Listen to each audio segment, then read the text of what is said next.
thank you very much, and thanks for the invitation.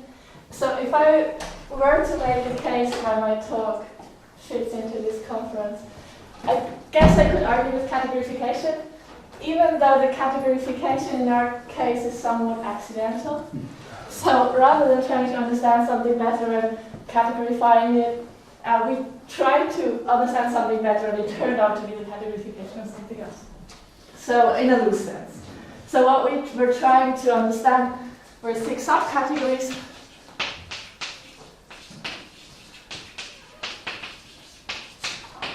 And well, what it turned out to categorify, if you want, are non-crossing partitions.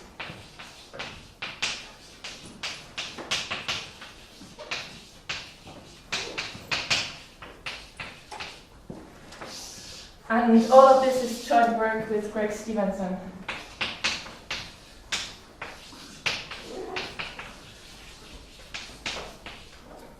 Alright, so to start with, let me just recall what 6 subcategories are.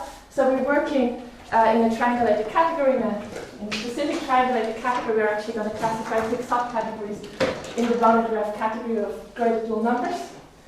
But in general, if we have a triangulated category T,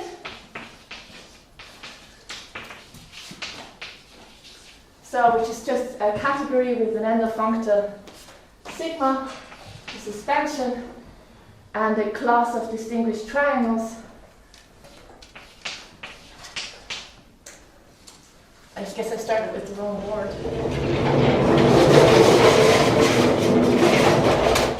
That should work.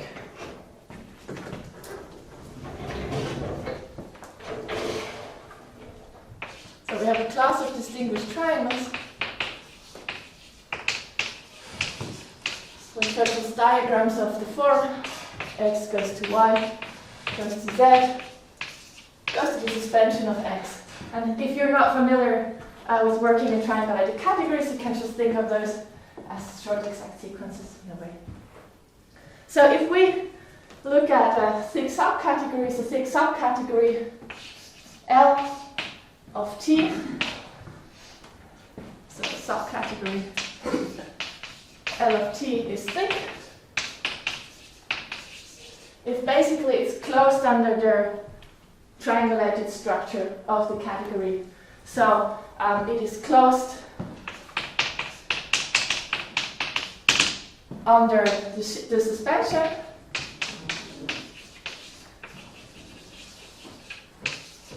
and it is closed under cones and extensions and co-cones, but like informally speaking, it just means if we have 2 guys in the triangle in that 6 subcategory, then the third guy is in there as well.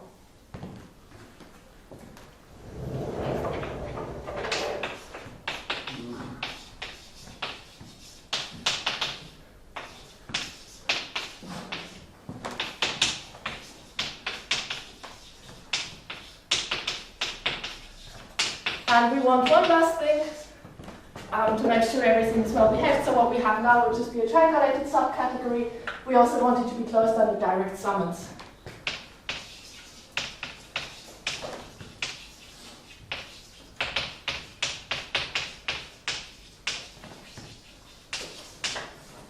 Now triangulated categories, 6 subcategories are quite interesting. They're just kernels of exact factors.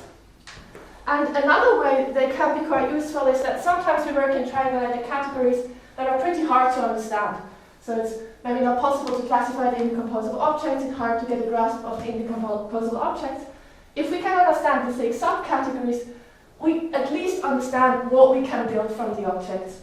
So basically asking, what's the smallest 6 subcategory containing a bunch of objects? It's just asking, what can I build from these objects using the triangulated structure. Okay, so so what it turns out, if you look at sig of T, the set of 6 subcategories, well, they have a natural partial order on them via inclusion, so this is a poset, and this poset is actually a lattice. So this is the lattice of 6 subcategories of T. where a lattice is just a poset, so a poset by an inclusion, which has, and I have to be careful to get them the right way around, with joins. So these are joins. That means that for any pair of objects A, B, there exists a smallest object, element, sorry. For any two elements A and B, there exists a smallest element that is bigger than both of them.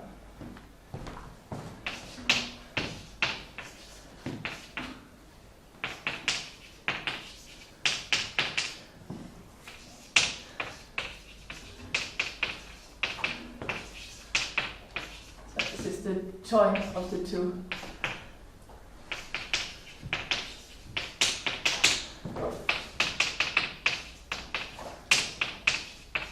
And dually, we also have needs.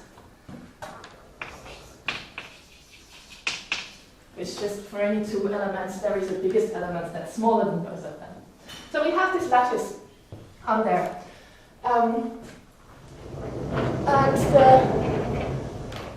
If we think back of classical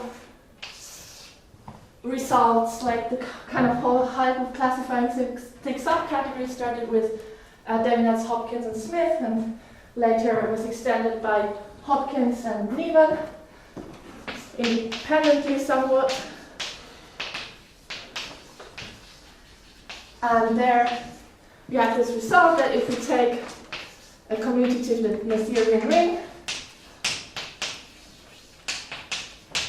we look at the derived category of perfect complexes, then the six subcategories, the lattice of six subcategories is a lattice of subspaces of the spectrum of the ring. So as a lattice, this is isomorphic to the specialization closed subsets of the spectrum of the ring.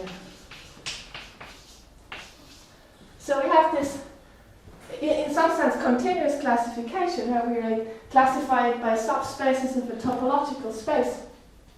And in these cases, our thick subcategories are thick tensor ideals as well. And if we go away from the situation where our thick subcategories are thick tensor ideals, as we're going to do here, it turns out that somehow this lattice can become, in parts, discrete. So we're not in the continuous setting anymore, we're in a discrete setting, we're kind of in a combinatorial world. And that's what's happening for us. And the first result to make something like that explicit was by Ingalls and Thomas. So maybe I should have called that the theorem as well. It's a bit unfair. So Ingalls and Thomas state that if you take a simply nice Dynkin quiver, so it's an ABE quiver, if we look at representations of the quiver, and from now on I just want K to be a field. If we look at quiver representations, which we've seen at this conference, what that is, take the boundary derived category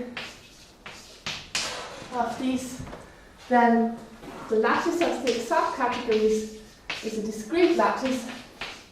So this is isomorphic to the lattice of non-crossing partitions of the quiver. So NC for non-crossing partitions.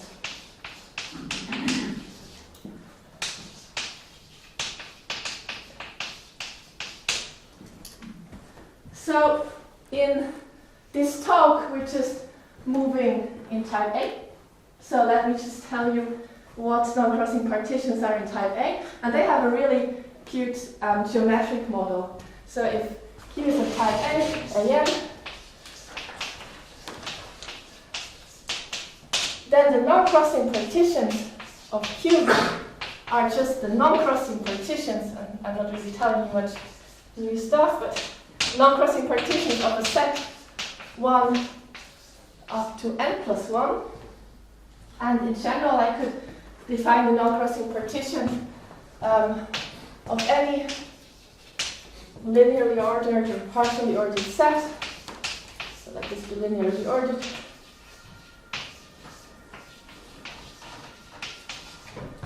As the partitions of that set where blocks don't cross. Partitions of S where blocks don't cross. And what do I mean by that? Means that whenever we have pairs of elements that interlace, so whenever we have ij playing an L in our set with I smaller k smaller than smaller L, then we cannot have that ij live in one block and kl live in the other block, because that will mean that the blocks cross.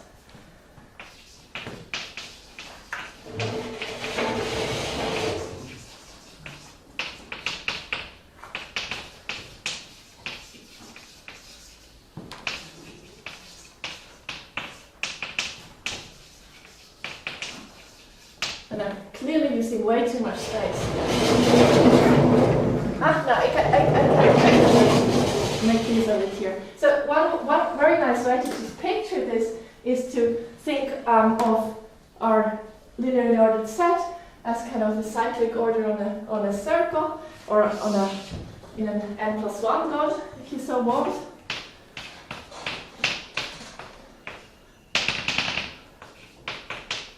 And then saying that, like, we can just like picture the partition by connecting the points that lie in the block.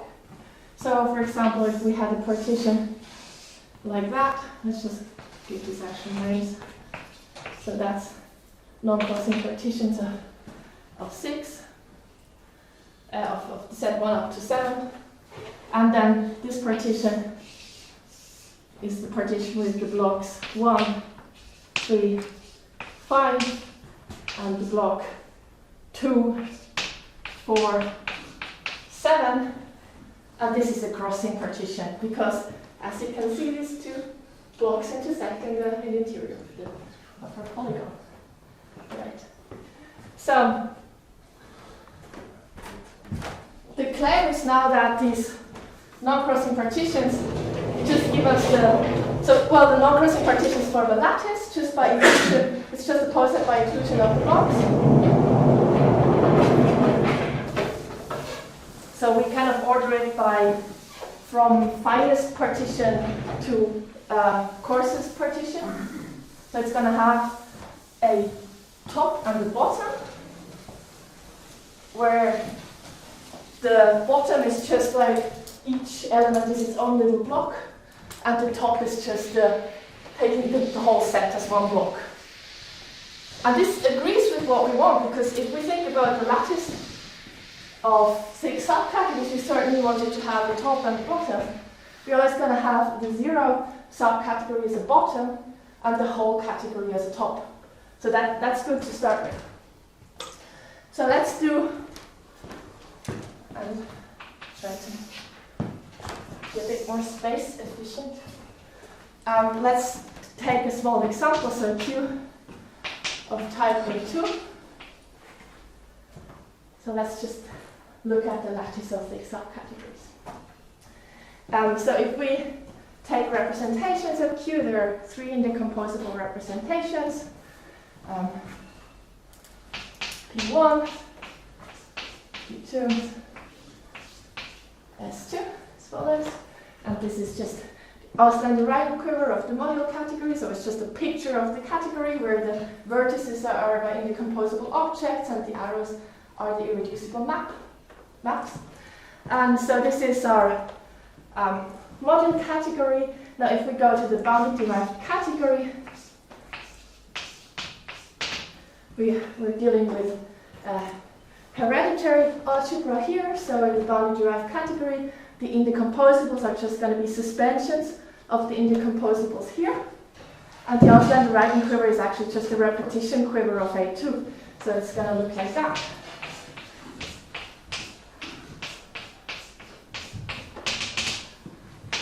And we can think of it as being covered by shifted copies of our module category. So let's say we just have mod KQ here, and the suspension of it here, and suspension here. Alright, so we also have triangles that we discovered here at the Aslan derived quiver. So, for example, this here is a distinguished triangle. Right, so this guy is just some object. More colors. This is just some object X, and its suspension shows up over here. And this guy is a distinguished triangle, and we can also just move it along here.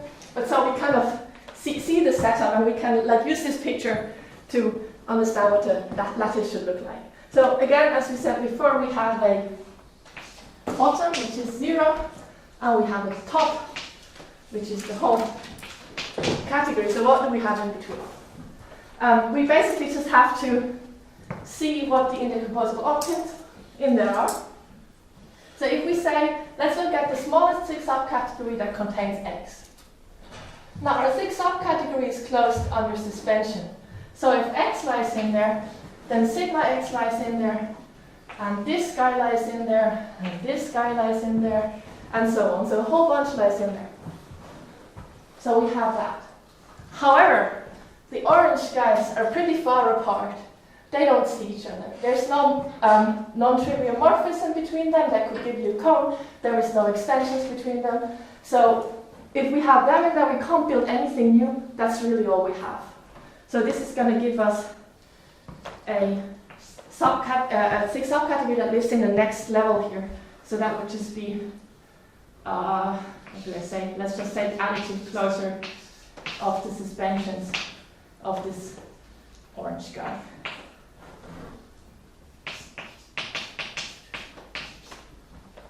Okay. All right. So we could repeat the same process with the 2 other indecomposables, Y and Z. And we would get the same spiel again. They're too far apart. So we get these 3 guys. Just the blue guy and the green guy. So what happens if we have 2 of them in there? Well, if we have, let's say, the red guy and the green guy in there, there's a morphism between them, or like as we said before, there's a triangle that they live in. The third guy in our triangle has to live in there as well. And as soon as we have all these 3 in there, we have all the suspensions in there. This is going to be the whole category. So whenever we have 2 of the colored guys in there, everything is in there. So this is all we can get. And this is what our lattice looks like. And if we compare that to the lattice of non-crossing partitions of a 3-gon, well, I mean, all the partitions are going to be non-crossing. We can't build a crossing even if we try. So this would just be the finest partition here. And then the partitions that have 1 block of size 2 and 1 block of size 1.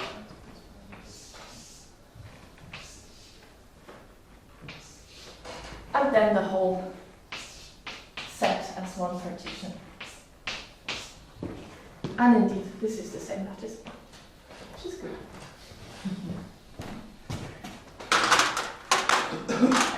All right, so what we want to do is, let's actually start with the baby example. So we're talking about graded K-algebras now. And we made the absolutely easy. Sorry, I asked you a question. I can't. So I could match this somehow combinatorially if I flipped it upside down, because somehow in the middle row I'm singling out 1 that I take, and 2 I have 2 that I don't take. Yeah. So somehow upstairs I take all of them, which means they should all be singletons, right? And at the bottom I take none of them. So somehow I guess the only way of matching is that I combine the ones that I don't take, and I single out the one that I do take. I see what you mean. I see what you mean, but I mean the translation kind of works differently, I guess. Okay. Yeah. I get. So it's not an obvious translation. Well, how do you translate? Oh my god! Like there is an obvious translation, but I'm kind of worried about it. Okay, So I mean, you cannot take a quotient, basically. I mean. Okay. Yeah. So in a way, your intuition is right. Yeah. Okay. So. Okay, back to the baby example. So kind of the simplest thing that we can think of if we want to take a graded K algebra is just a graded field. So let K be a graded field.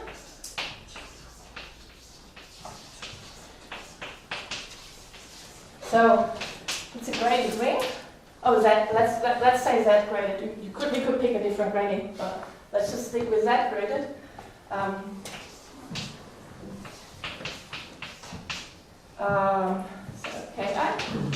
So graded field just means that every homogeneous element is invertible.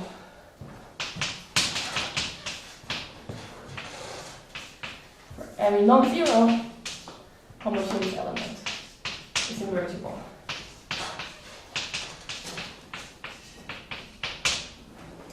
Alright, so the nice thing about graded fields is that we can just work with our intuition for fields and put a graded in front of everything. It's going to work. So in particular, the modules of our graded field are graded free.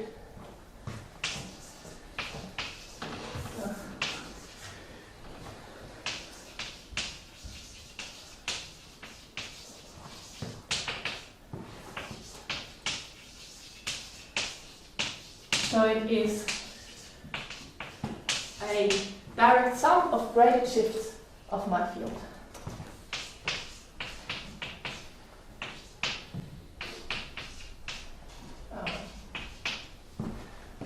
So let's say. Okay. So if we think of an example, we could take the Laurent polynomial ring over an actual field. So small k was an actual field. We take the Laurent polynomial ring and just put t in any degree we want. Put it in degree n. So if we draw a picture of that field, then well, we just put the gradings here.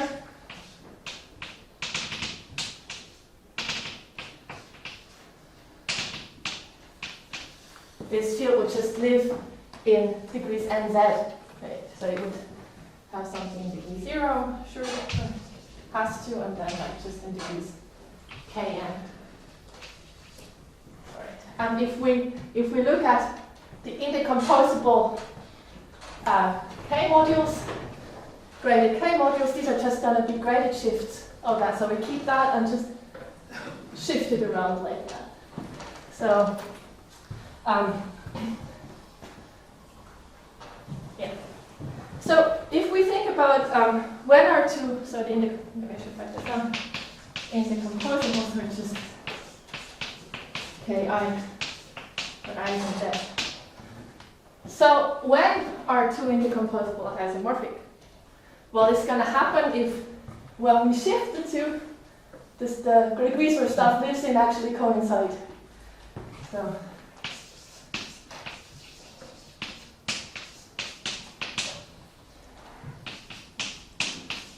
we have ki is isomorphic to kj if and only if we have some invertible morphism, so it's given by multiplication by the element in our field. So we need something in degree kj minus I that takes us from here to here.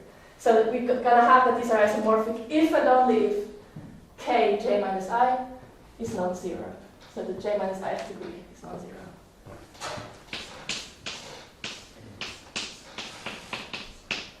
So your graded field is not a field? No. No, okay.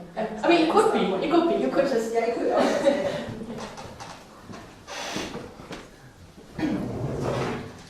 Okay, so... All right. So yeah, we know the indecomposables. Now. So we look at the indecomposables of in the composable graded modules over K. These are just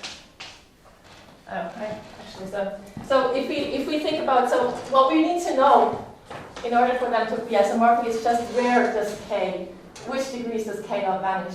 So we have to look at the scaffold of K, which is just all the degrees where K does not vanish. And it's straightforward to check that this is the subgroup of Z, or whichever group we graded our field by. And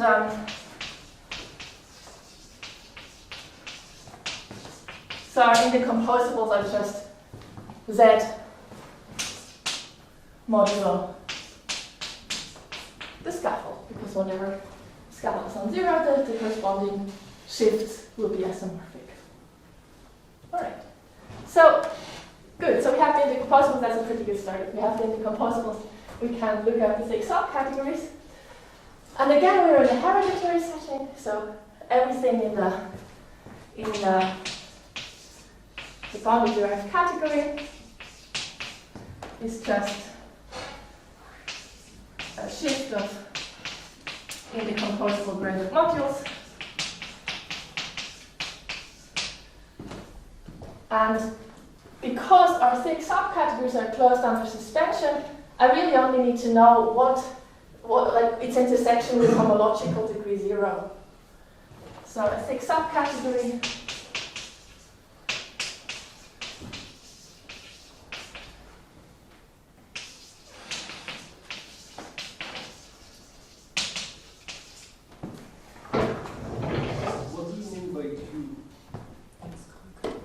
What do I mean by what? You write in the composable KQ. Yeah, that doesn't make any sense at all. I mean K. Thank you. All right, so 6 subcategory is determined by its intersection with homological degree 0.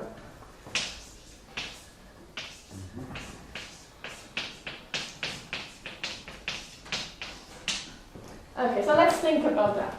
If we have just one such Ki living in our subcategory, well, all the suspensions are going to live in there, but the only morphisms we have are isomorphisms, that's not going to give us anything new.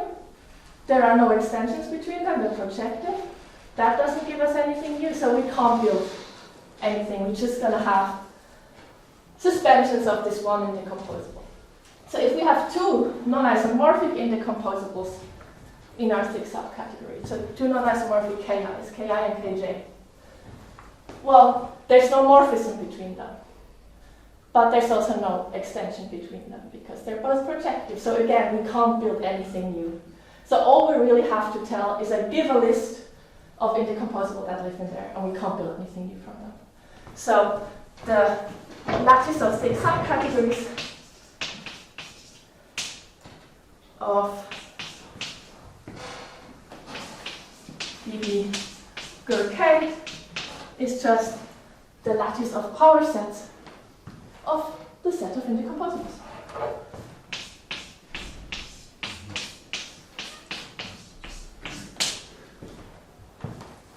So that was the warm-up example. So even for such a kind of simple graded algebra, we kind of get a cute result for the subcategories.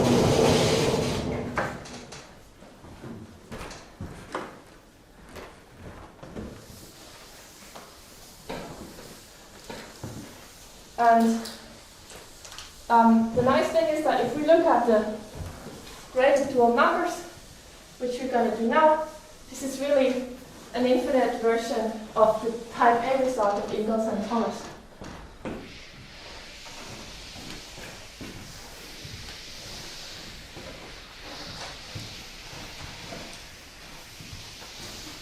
Sorry, I don't know if you were going to mention this. So do you know, what does it mean to be a non-crossing partition for Q in like, I didn't mention that, but you would just like take the while group associated to your quiver, take a Coxeter element and the interval between the identity and the Coxeter element with respect to absolute order. Would be a non-crossing partition. But for type A, this really coincides with the non-crossing partitions of this thing.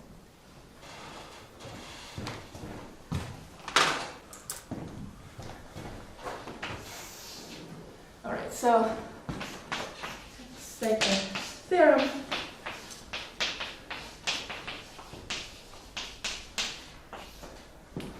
So we take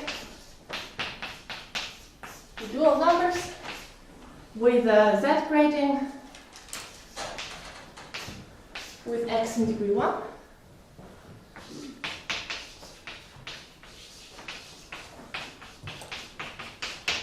And then the bounded derived category of that guy. And you look at the lattice of the subcategories, and it turns out that this lattice is isomorphic to the non-crossing partitions of Z with a point at infinity.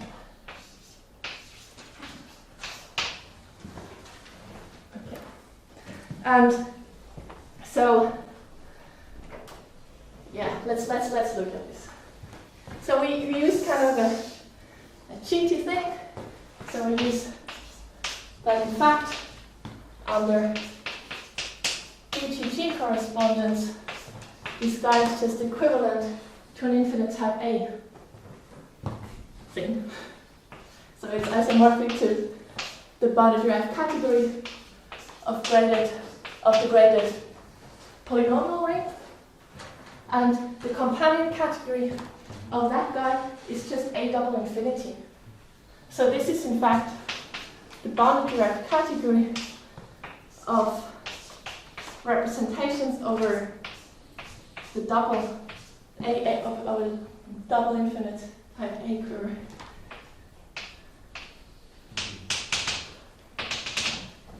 So that's how it really relates to this Dynkin type A combinatorics. What's the degree of x on the right hand side? Sorry? What's the degree 1. of x? It's also 1? Yeah. Okay. Okay, so I mean, we could do everything in here. This guy's a bit nicer to work with because it's hereditary. Yeah. So if we think about that, if you just look at kx modules, then these are going to be, well, we have kx as the kx modules, and then we have truncations of it.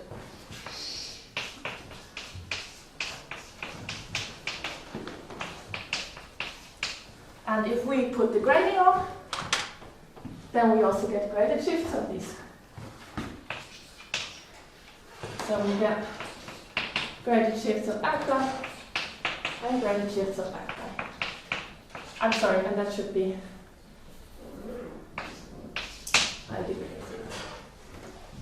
okay, so that are our modules. And we can visualize these in a geometric model that's kind of reminiscent of this polygon pictures we have. So what we do is we take the line of integers together with a point, and I'm going to put my point at minus infinity because it kind of aligns a bit more with the intuition we have. Well, you could also put it at infinity if you prefer. So you're going to match these modules of infinite height to arcs of infinite length. And by arc, I mean just a curve connecting 2 points. So the j, the graded degree, is going to be the endpoint of my arc. Colors. J is going to be the endpoint of my arc, and then it's going to be as long as the polynomial is high, as the module is high. And same over here. Again, if this in degree j is shifted by degree by j, and its length is I. So this is going to be an arc that goes from j minus I to j. Talking about final determinant points here. I'm talking about finite determinant base.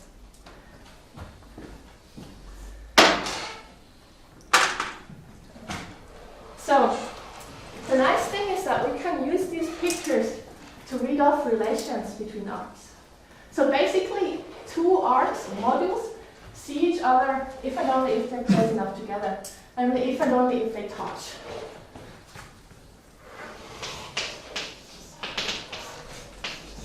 But yeah, maybe I should say I call these arcs. So I will denote this by minus infinity j, and I will denote this by j minus ij, and I will call these arcs.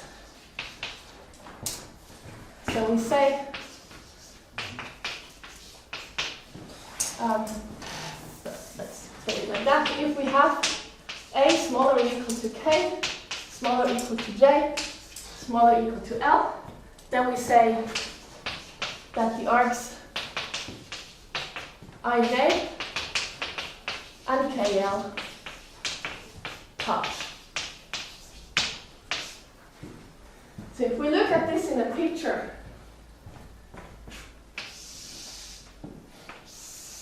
or we could have a pretty boring situation where they coincide. If they coincide, they touch. Now they could actually cross. So we could have that I is smaller, that I is smaller k, is smaller j, is smaller l, and we would have a picture like this. Or they could just lie next to each other.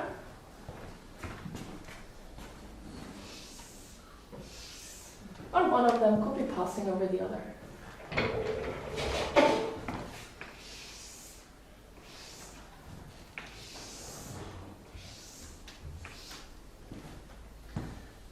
Now the thing is that only if the arcs lie that close together are we going to have morphisms or extensions between them. And we're going to have morphisms in the following cases. Well, let's just forget about that one. That's pretty boring. We have morphism here. It's fine. You can draw that. We have a morphism here from left to right. We have a morphism here from left to right. And a morphism here from left to right. So now whenever we have a morphism, if I go back to triangle, so we have distinguished triangle x to y to z. So having a morphism means we have to close it under cone. So in this situation, the left guy will be our blue x, and the right guy will be our green y. And we have to close it under the cone. And the cone is red. And it's just going to be this guy plus this guy. Here we have a morphism from the lower arc to the upper arc. And the cone is just going to be that guy here. And here, the cone is just going to be that guy here. Now, you also have extensions.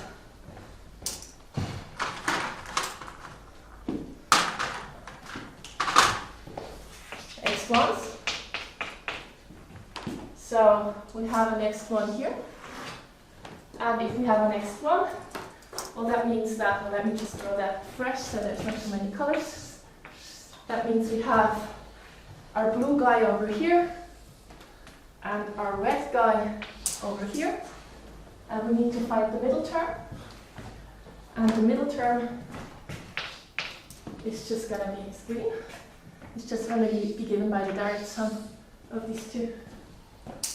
And then finally, we also have an extension in this guy, in this case, and the middle term is going to be given by the arc over here. And what we see is that basically what we need to do if we want to close on the cones and extensions is we're going to have to draw in the convex hull of the two arcs. Right, so the definition, a set of arcs is called saturated if whenever two arcs touch, let's give the set a name, set of arcs S. It's called saturated if whenever two arcs in S touch, then they convex hull.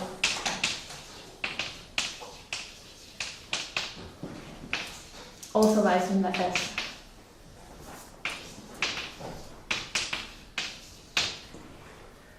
And what we've just done with this discussion is basically given an informal proof that the 6 subcategories are precisely these saturated sets of arcs.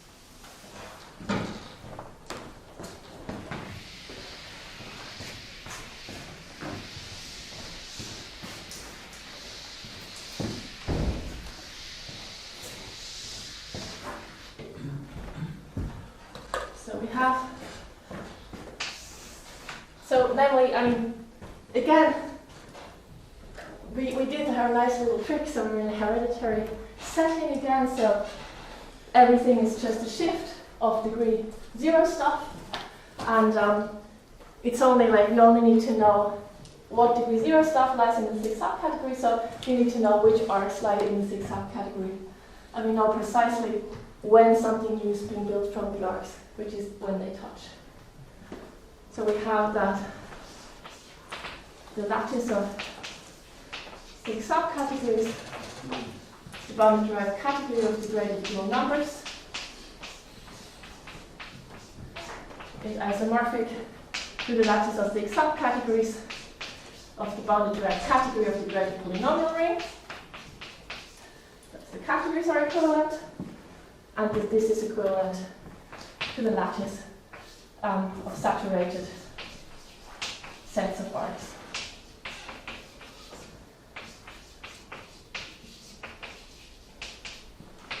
Of that, with this point at minus infinity, or you could just put it at infinity if you wanted. And since it's again a lattice just by inclusion, and yeah, the meets are going to be intersections, and the joints are going to be the saturated closure of the linear. Now, an interesting thing is to, like, we could just restrict ourselves to the finite length arcs, but if we take all the finite length arcs, this is just going to be a partition which has minus infinity isolated. So what we will get is a 6 subcategory, which all the 6 subcategories, all the saturated set of arcs that have minus infinity. What am I trying to say? So what I want to say is that we have this very special 6 subcategories in here, which is the category of finite height modules, of torsion modules, in the graded polynomial ring. So, and the equivalence between the bounded derived categories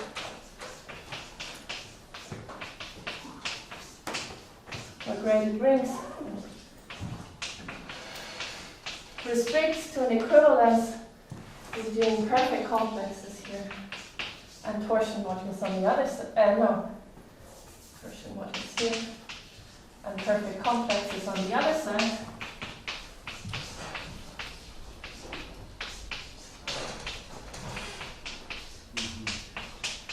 So the height of the module, so to speak, gets translated to the length of the complex, right? So if we look at the perfect complexes, these are just, if this category of perfect complexes, the indecomposables in here, I shouldn't say that because it shifts of indecomposables in here, the indecomposables in here are just finite length arcs. So if we restrict our result here,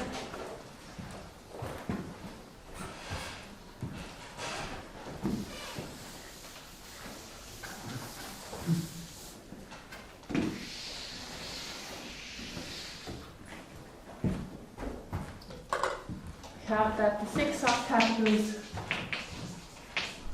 of the category of perfect complexes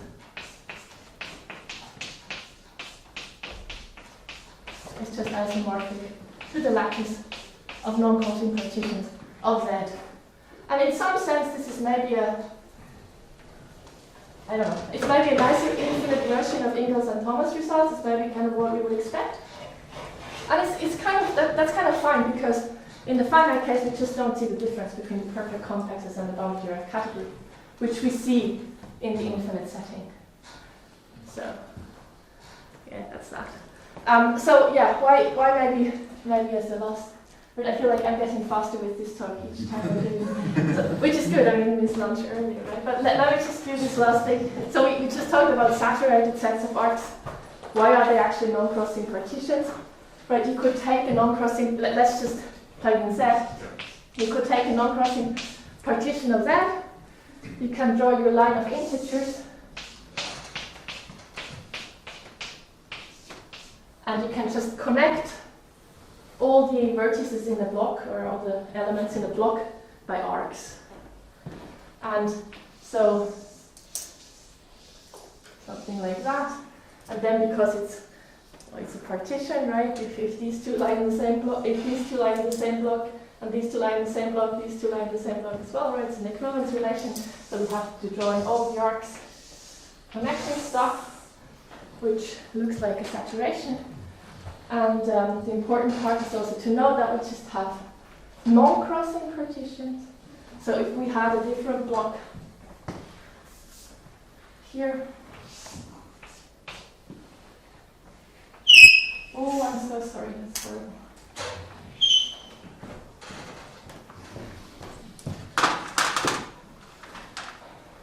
So if we had a different block here that crossed our initial block, then, well, we would have a block which contains I and J here, and another block which contains K and L here, and they would be crossing. So we can't have that. And so we also have to kind of saturate when we have crossing arcs. We get a saturation of the set. Right. So that's how the non-crossing partitions of Z relate to the saturated set of arcs. And yeah, so that's pretty much what I wanted to say. I mean, of course, it would be quite interesting to see what happens with more of the truncated polynomial work. So what happens if you mod out the x cubed? I have no idea. So I mean, like, the assumption is that probably in some sense the setting will be wild. So also with the 6 subcategories, classification of 6 subcategories might not be possible, but that's pure speculation. It gets really complicated really quickly. All right, thank you.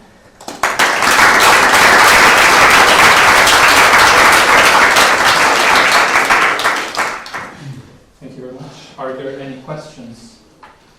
This analysis about saturated families of arcs would have also applied in the finite case. Yes. Am I correct? Absolutely. Yes, I see.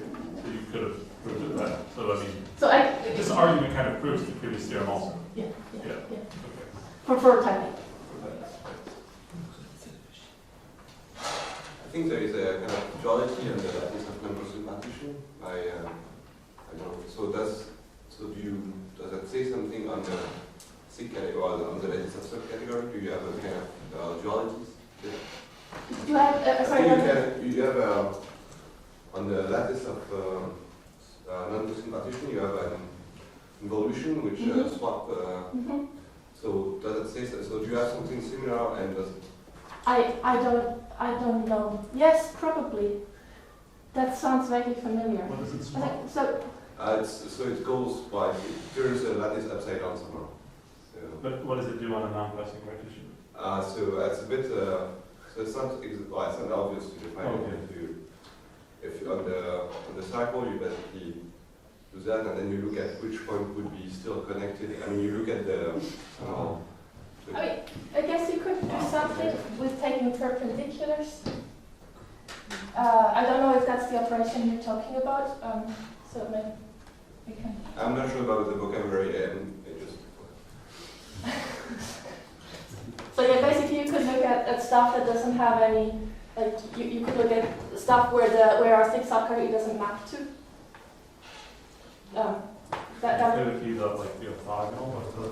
Yeah, the orthogonal, that's what I meant by Okay. perpendicular. Yeah. Oh yeah. Okay. Obviously.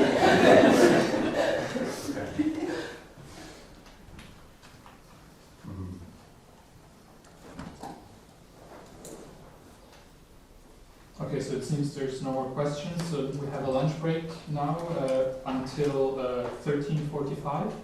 And before we go, we thank the speaker again.